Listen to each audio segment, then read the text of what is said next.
Hello, and welcome to our latest episode in our Scope 3 in Focus series on Energy Connect.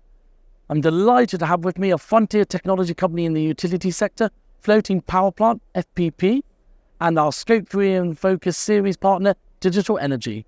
And I'm delighted to have sitting next to me Carsten Sonne-Schmidt, Managing Partner of Digital Energy, and Hannes Koehler, CEO of Floating Power Plant, who are joining me for this latest series. Thanks for joining me. Thank you for having us. Hannes, can you start off by telling me a bit more about what Floating Power Plant is and what you're doing in the utility sector? Sure, it'll be my pleasure. Thanks, Julian. So what we do, we are a technology developer. Yeah? So we develop floating foundations for wind turbines. That may sound easy. It's not. We are talking monster structures here. But what our technology consists of a floating platform, wave power, and hydrogen. The reason for combining those three things is actually that we believe power quality is a key element of the future. A kilowatt hour is not a kilowatt hour. Actually, when you have it, it's very important. So the floating foundation supports large-scale energy production, and the wave power provides more power, but also power at a different time. And then we work with hydrogen to provide truly dispatchable power or constant renewable power offshore. And that part, especially the hydrogen, is one of the key differentiators of what we do. So the idea is that if you have an off-grid application, then when there is wind and wave power, you provide that to your client. When there is then too much renewable power, you turn it into hydrogen, you store it, and when there is then too little wind and wave, you turn it back into power with a fuel cell. And the key thing is we can have a 300 megawatt storage facility on the platform, which is one of the biggest batteries in the world. Really interesting to hear, Hannes. And Carsten, I want to bring you in here. How does the technology balance between Scope 1, 2, and 3 then? Thank you, Julian. So Hannes explains that this technology is replacing energy in difficult areas. So let's imagine that we have an island that is far away from any normal grid connection. And this island is today powered by diesel. FPP, floating power plant, can go in and replace that with their technology. And that is possible with the combination of wind, wave, and hydrogen to create what is reliable, renewable energy. That will replace gray or dark Scope 1 and Scope 2 emissions with renewable energy. So you basically reduce your Scope 1 and 2 emissions. Now there's a Scope 3 footprint. That Scope 3 footprint comes when purchasing or building this structure. Because obviously there will be a lot of steel. There will be complex technology that will have to go out there to this island. So there will be a Scope 3 footprint, but there will be an immediate reduction in Scope 1 and 2. So it's important to track, trace, and optimize all of these different elements so you know that you're doing a good investment and the best investment for the environment. Absolutely. And Carsten, you mentioned that reduction in Scope 3, but Hannes, I want to bring you in here. Besides the direct positive impact of reducing Scope 1 and 2, what is FPP doing around Scope 3 reduction? Well, as Carsten said, our environmental impact lies in the steel construction. That is the main CO2 emitter here. So we are approaching this by saying, well, reduce, reuse, and recycle. So we are making our platform as light as possible using simple steel that is in that sense. And then we are working with other renewable resources to actually reduce that footprint of that power. So that is, of course, one thing. The next part is reuse. So instead of using black steel, we are looking at using green steel because that reduces the CO2 emissions significantly. And we are working with renewable to actually use green steel and certify that entire life cycle. And the last part is, of course, to recycle with the wind turbine OEMs now actually being able to recycle the wind turbine blades. That has been a challenge. Our entire platform can actually be recycled and reused in the next project. So, of course, Scope 3 is important for us.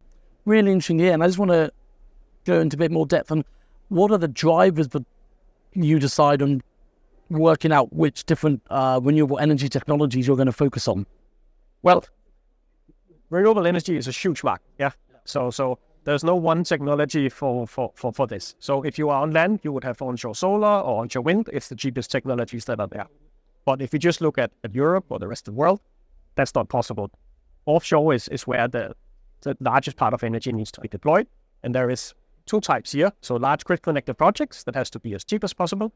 And then there is the part where we are going at, floating wind, where we are combining with wave and wind, where you need high quality power or reliable power.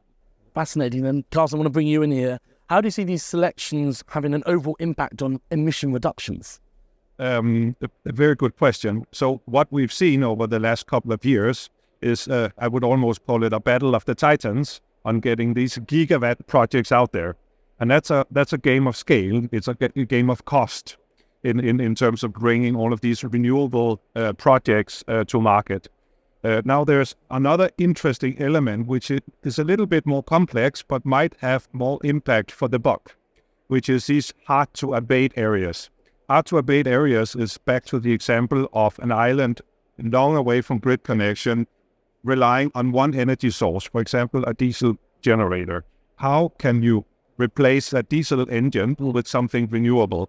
And where I believe that we also need to focus is where you get the highest impact in abatement of CO2 per dollar. And that's not necessarily the same as the cheapest renewable gigawatt hour. And that requires some complex analytics to figure that one out. But both are needed for us to get to net zero, definitely. Yeah, it's a really interesting point. And Anders, I want to bring you on that on, this selection and, other forms of digitalization that might be brought in.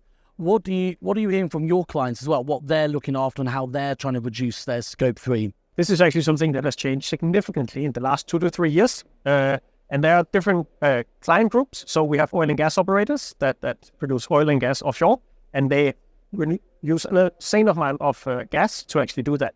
So actually, this removing that by providing dispatchable power or power with the same power quality as a gas turbine is what they're looking for. It is remote islands that have to reduce it, and they're shipping in gas or diesel because they have no alternatives to actually green hydrogen production for providing a source that you can actually decarbonize the transport industry.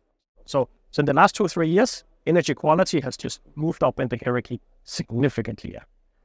That's really interesting to hear. And just before we go, looks like you've got busy times ahead, and it's just going to increase in what the demand is from companies and countries around the world. Yeah. Oh, definitely. It's a global market, and these hard-to-abate areas, as Carsten described. Carsten, obviously, before we go as well, obviously, on the digital side, you mentioned how you're working with, FPP, but it's so important to bring the digital journey to these areas to help really produce scope 3. Yes. So as scope 3, as we defined a few series ago, is everything else. It's a complex supply chain.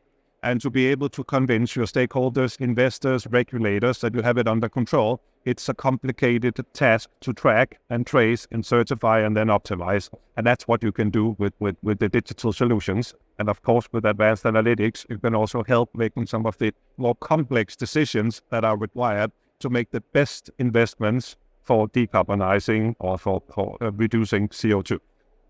Absolutely. Well, Carsten and Anders, I'd like to thank you so much for joining me for this next episode on our Scope 3 in Focus. I really enjoyed our discussion looking at the utility sector and the importance of reducing Scope 3. Thank you for having us, Julian. Thanks everyone for watching our latest episode in our Scope 3 in Focus series on Energy Connects.